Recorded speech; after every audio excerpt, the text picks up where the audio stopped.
In the arid, sun-scorched landscapes of Peru's Soup Valley, history often lies just beneath the surface, waiting patiently to be revealed.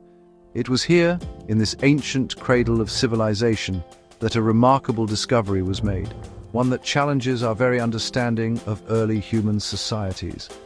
Archaeologists, guided by satellite imagery and long-forgotten local tales, uncovered the remains of a city now named Peñico.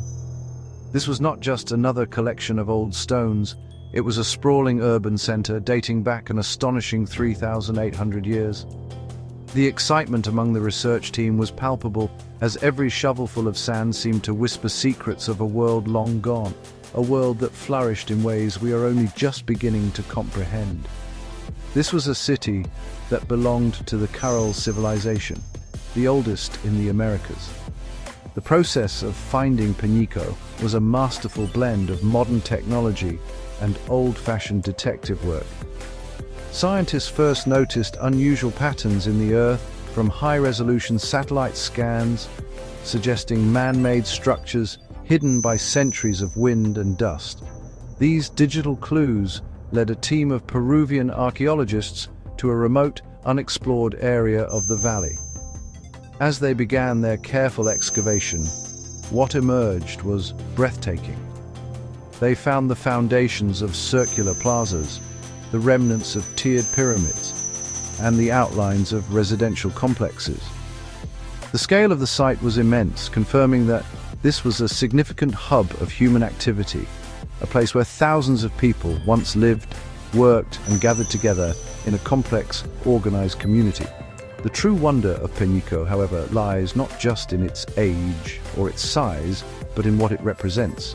This city was built by the Norte Chico civilization, more commonly known as the Carral. These were a people who built a great society at the same time as the ancient Egyptians were constructing their grandest pyramids along the Nile. Yet, as we will see, the story of the Carral people and of Peñico itself followed a very different path. It is a story free from the usual narrative of conflict and conquest that so often defines our history books. The discovery of this lost city offers us a rare and precious glimpse into a society that chose cooperation over conflict and harmony over hostility. As the news of Peñico spread across the globe, it sparked a wave of curiosity and wonder. How could a civilization so ancient and so advanced thrive for over 1,000 years without engaging in warfare? What was their secret? The initial findings from the excavation site provided tantalizing clues. The city's layout was designed for communal gathering, not for defense. Its art did not depict warriors or scenes of battle, but rather musicians and natural symbols. Peñico stands as a silent testament to a different way of being, a powerful reminder that the path to societal greatness does not have to be paved with violence. It forces us to reconsider the very nature of human progress, of human. The Carral civilization is one of history's most fascinating and enigmatic chapters. Flourishing between 3000 and 1800 BC, it is the oldest known complex society in the Americas, predating the Maya and the Olmecs by millennia. What makes the Carol people so extraordinary is not just their antiquity, but their unique societal structure. Across the dozens of sites that have been unearthed in the Super Valley, including the magnificent capital city of Carral and now the newly found Peñico, archaeologists have found a consistent and startling pattern. There is a complete absence of weapons, of defensive walls, and of any art depicting warriors or conquest. It seems they built a thriving civilization entirely on the foundations of peace and mutual respect. This is a stark contrast to nearly every other ancient civilization we know of.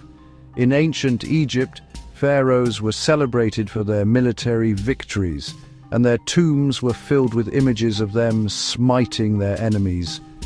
In Mesopotamia, cities like Ur and Babylon were heavily fortified, constantly vying for power and resources through warfare. The Carol, however, appeared to have directed their energies elsewhere. Instead of investing in armies and weapons, they focused on science, astronomy, architecture, and agriculture. Their monumental pyramids and plazas were not fortresses, but ceremonial centers, places designed to bring people together for religious rituals and communal activities, fostering a sense of shared identity and purpose among the population. How did they solve problems without resorting to violence? The evidence from Peñico suggests that their society was held together by a complex system of trade and shared cultural beliefs. The city was a hub where people from different regions came together. Those living near the coast would bring marine resources such as fish and shellfish to trade with the inland farmers who cultivated cotton, beans, and sweet potatoes. This network of exchange created interdependence, where different communities relied on each other for survival. This economic cooperation likely reduced the need for conflict, as it was more beneficial for everyone to work together than to fight over scarce resources. Music also appears to have played a central role in their peaceful society. Archaeologists at Peñico and other corral sites have discovered an incredible number of musical instruments crafted from animal bones, such as flutes made from the bones of condors and pelicans. These instruments suggest that music and dance were integral parts of their ceremonial life. It is believed that these shared cultural practices helped to unify the diverse populations of the Supe Valley, creating strong social bonds that transcended village or family ties. Music, it seems, was their tool for social cohesion, a universal language that helped maintain harmony and order across their realm without the need for a single sword. Daily life in Peñico, some 3,800 years ago, was a delicate dance between human ingenuity and the natural world. The inhabitants were master farmers who understood the challenging environment of the Supe Valley. They developed sophisticated irrigation canals to channel water from the river to their fields, allowing them to cultivate a wide variety of crops. Their diet was rich and diverse, based on plants like squash, beans, guava, and lucuma. Most importantly, they grew cotton on a large scale. This cotton was not just for their own clothing, it was a valuable commodity, the engine of their peaceful economy. They wove this cotton into textiles and, crucially, into strong fishing nets. This is where their genius for trade becomes clear. The people of Peñico and other inland cities did not have direct access to the rich marine life of the Pacific Ocean, which was several miles away. Instead of trying to conquer the coastal settlements, they formed partnerships. They would trade their meticulously crafted cotton fishing nets with the coastal communities in exchange for a steady supply of dried fish and shellfish. This simple, brilliant exchange was the bedrock of their society. It ensured that everyone, from the farmers in the valley to the fishermen by the sea, had access to a balanced and nutritious diet. This system of trade fostered a culture of mutual benefit, not competition. The architecture of Peñico reflects this cooperative spirit. The city was not a random collection of buildings, but a carefully planned urban space. At its heart were large, sunken, circular plazas, which could hold hundreds of people. These were likely public spaces where the community gathered for important events, ceremonies, and perhaps even to make collective decisions. The leaders of corral society were probably not kings or warrior chiefs, but more like priests or wise elders who guided their people through their knowledge of astronomy, agriculture, and ritual.